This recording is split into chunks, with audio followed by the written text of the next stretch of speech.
चोलिए के हुक में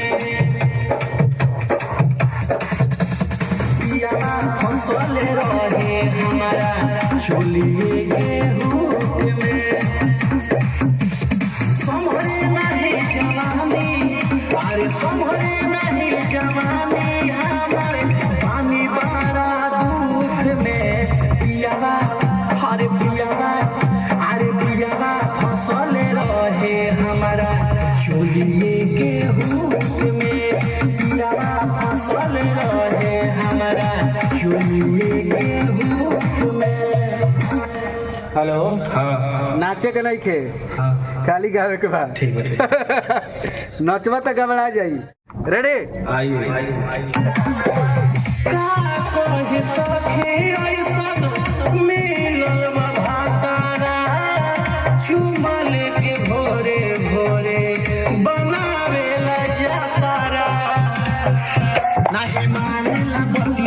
खाली करे दूर बतिया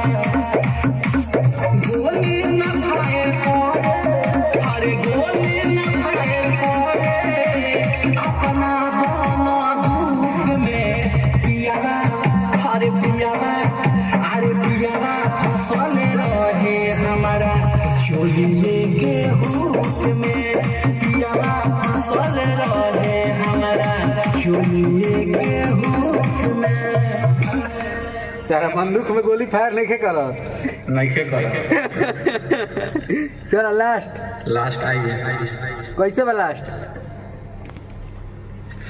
का कहीं सखी का कहीं पियावा के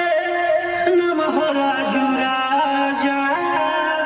कहेला कि सट भिरी आवतावे मजा कि खाली छुले उठल लिया हमार बिगड़ल बहलिया कि खाली छुले उठल लिया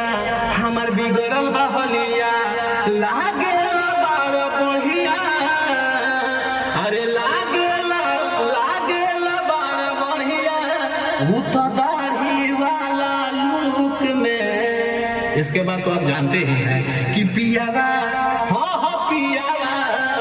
अरे पियावा फसल रहे हमारा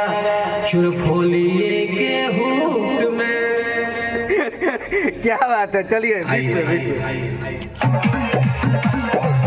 सुन सखी पियावा के नमहरा जुराजा कहेला कि सट रहा आवतावे मजा खाली छुसे उठल